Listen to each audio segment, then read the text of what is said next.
तो हेलो दोस्तों, आपके अपने YouTube channel AP sir Ballia में स्वागत करते हैं। आज लेकर आ गए हैं क्लास 10 हिंदी के लिए सबसे महत्वपूर्ण इंपॉर्टेंट क्वेश्चन जो 16 फरवरी को आपको बहुविकल्पी क्वेश्चन आने वाला है। जो आज की क्लास अगर देख लेते हैं तो आपके 20 में से आपको हम गारंटी दे रहे हैं कि 15 क्वेश्चन बिल्कुल बोर्ड एग्जाम में मिलने ही वाला है। चलिए सीधे क्वेश्चन को स्टार्ट करते हैं। देखिए पहला क्वेश्चन है इसमें कि हरिमुख मनहु मयंक पंक्ति में अलंकार है। हरिमुख मनहु मयंक पंक्ति में अलंकार है। उत्प्रेक्षा अलंकार, श्लेष, उपमा, रूपक। आपको याद होगा कि मनहु जनहु ये शब्द आए तो ट्रिक करना उत्प्रेक्षा अलंकार। अगर आप इस वीडियो को अंत तक देख लीजिएगा, अगर तैयार कर लीजिएगा तो आपके 20 में से 15 क्वेश्चन पक्का हो जाएंगे। 15 क्वेश्चन पक्का हो जाएंगे। चलिए नेक्स्ट क्वेश्चन पे बढ़ते हैं कि रूपासी तेरा धन केश पास में अलंकार। रूपासी तेरा धन केश में पास में अलंकार, ठीक। इसमें कौन सा अलंकार है? तो रूपक, श्लेष, उपमा, उत्प्रेक्षा। रू है ना, तो इसी को देख लीजिएगा, रूफा रूपक, रूफा रूपक, सिर्फ इसी में ट्रिक अप्लाई होगा। रूपासी वाला आ जाए तो रूपक लगा देना, ठीक। चलो नेक्स्ट क्वेश्चन पे बढ़ते हैं। अगला क्वेश्चन है कि नाना नाना वाहन नाना वेशा बिहसे शिव समाज निज देखा को मुखहीन विपुल मुख काहू आ बिन पद करो को बहु बाहू, ठीक। इसमें कटु रस, हास्य रस, वीर रस, अभिभत्य रस। इसका मतलब कि जो शिव जी, इसका अर्थ हम बता दे रहे हैं कि जब शिव जी माने जब विवाह करने जाते हैं, विवाह करने, तो वहाँ पे क्या होता है कि उनके वेशभूषा को देखकर सभी लोग हंसने लगते हैं। और जहाँ पे हंसी नामक चीज हो वहाँ पे कौन सा हास्य रस होता है, हास्य रस होता है। नेक्स्ट क्वेश्चन पे बढ़ते हैं। चलिए अगला नंबर क्वेश्चन है। आप लोग इस वीडियो को अंत तक देखिएगा क्योंकि वीडियो बनाने में कम से कम 2 से 2.5 घंटा लगा है और बहुत इंपॉर्टेंट क्वेश्चन अपने से देखा गया है, ठीक। 4 नंबर क्वेश्चन देखिए कि जिनके आगे ठहर सके जंगी ना जहाजी है वही प्रसिद्ध छत्रपति भूप शिवाजी। पंक्ति में छंद है। यह पंक्ति में आपको जानकारी होगा रोला, ख ऑप्शन सोरठा, ग ऑप्शन कुंडली और दोहा। तो आपको जानकारी होगा कि कौन सा होगा। 4 नंबर में क्या होगा? क ऑप्शन होगा यानी रोला। रोला का परिभाषा भी होता है कि जिनके, जिसे उदाहरण में दिया जाता है कि 4 पंक्ति वाला सम्मात्रिक छंद है, इसमें 11 और 13 का मात्राएं से 24 मात्राएं होती है। ऐसा टाइप से देखा होगा, ठीक। याद नहीं करना है आपको। चलिए नेक्स्ट क्वेश्चन 5वां नंबर पे चलते हैं कि अपव्यय में उपसर्ग लगा है। अपव्यय उपसर्ग का मतलब पहला वाला पद देखना है कि अप कहाँ लगा है, तो ख ऑप्शन में लगा है। 5वां का क्या होगा? ख ऑप्शन होगा। बढ़ते हैं नेक्स्ट। चलिए नेक्स्ट नंबर क्वेश्चन है कि प्रश्न 6वां कि अनु उपसर्ग लगाकर सही शब्द बनाइए। अनु, अनुभाव, अनुभाव, अनाचार, अनैचित्य, अनामर। तो अनु लगाना है। 6वां का ऑप्शन कौन सा होगा? क होगा, ठीक। चलिए नेक्स्ट क्वेश्चन पे बढ़ते हैं। 7 नंबर क्वेश्चन है कि त्व प्रत्यय लगाकर शब्द बनाइए।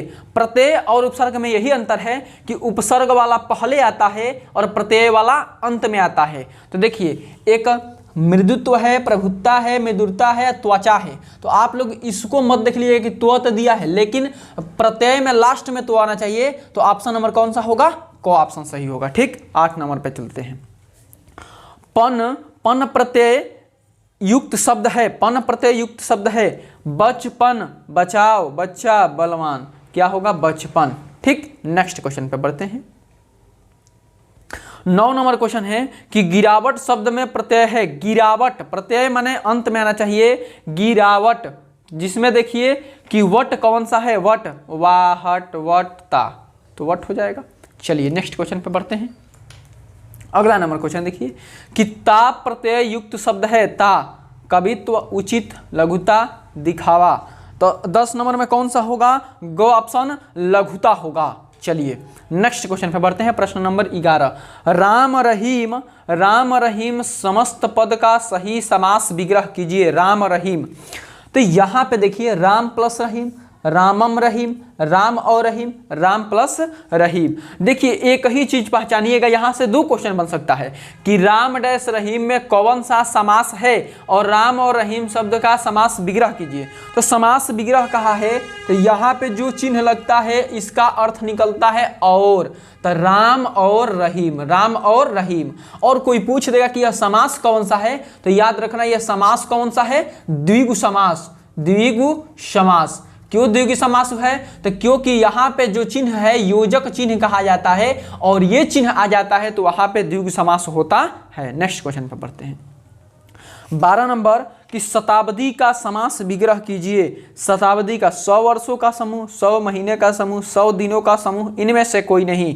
तो शताब्दी का 100 वर्षों का समूह। अगर ये कोई पूछेगा कि कौन सा समास है तो बताइएगा द्वंद्व समास। द्वंद्व समास, द्वंद्व समास। कौन सा समास? द्वंद्व समास। क्यों होता है द्वंद्व समास? तो जहां पे पहला पद अंक है, 100 अंक है ना, और समूह का पता चले उसे द्वंद्व समास कहते हैं। जहां पे पहला पद अंक में हो और वहां से समूह का पता चले, जैसे तिराहा, 3 राहों का समूह, 3 क्या है? अंक है, तो द्वंद्व समास। ठीक, नेक्स्ट क्वेश्चन पे बढ़ते हैं। गंगा यमुना का समास विग्रह कीजिए। अभी बताए गंगा और यमुना, गंगा और यमुना। बढ़ते हैं नेक्स्ट। चलिए 14 नंबर है कि सुहाग शब्द का तत्सम रूप होगा। कुछ शब्द आपको याद भी करने पड़ेंगे, वो आप लोग आराम से याद कर लीजिएगा। पहला स्वामी, ख ऑप्शन सुहागा, ग ऑप्शन सौभाग्य और दुर्भाग्य। सुहाग, सुहाग के मतलब क्या होता है? सौभाग्य से, सौभाग्य। ठीक, चलिए नेक्स्ट ऑप्शन पे चलते हैं। 15 नंबर क्वेश्चन है कि नेह तत्भव, नेह का तद्भव शब्द का तत्सम रूप होगा। नवीन, नक्षत्र, स्नेह, निष्ठुर। नेह मिस क्या होता है? प्रेम होता है, तो क्या हो जाएगा? स्नेह हो जाएगा।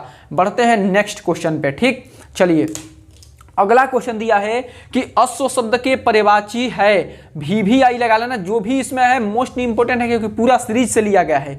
अश्व शब्द का पर्यायवाची है। चलिए पहला ऑप्शन है तुरंग और ह्रिय, विहंग, द्विज, पीक, प्रभित्र, मरकट, कपि।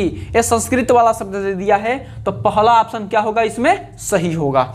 चलिए जो यहाँ पे संधि विच्छेद हम कराने जा रहे हैं, हमको नहीं लगता है कि इनसे कोई बाहर आएगा संधि विच्छेद, हमको नहीं लगता है। आपको जो लगे, लेकिन हमको नहीं लगता है कि संधि विच्छेद इनसे बाहर आएगा।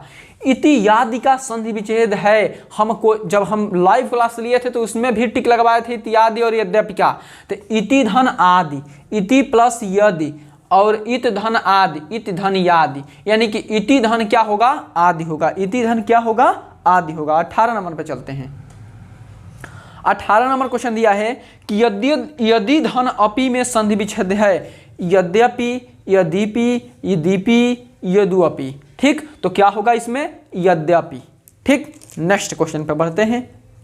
चलिए ये जो शब्द है ना, सभी लोग छोड़कर आते हैं और गलत करके लाते हैं। हम तो यही कहेंगे कि यह भी आई है, इसको हम बढ़िया से रट कर जाइएगा। भी आई का मतलब है कि भुलाइल भटकल केनियो से अइबे करी।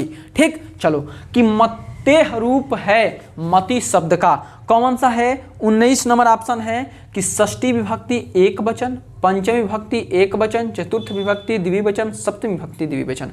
तो मतेह में आप जाइएगा तो मति कौन सा होगा? षष्ठी विभक्ति एक वचन, षष्ठी विभक्ति एक वचन। चलिए नेक्स्ट पे बढ़ते हैं कि मधु शब्द का तृतीय विभक्ति एक वचन है। मधु शब्द का तृतीय विभक्ति एक वचन है। मधु शब्द का तृतीय विभक्ति एक वचन है।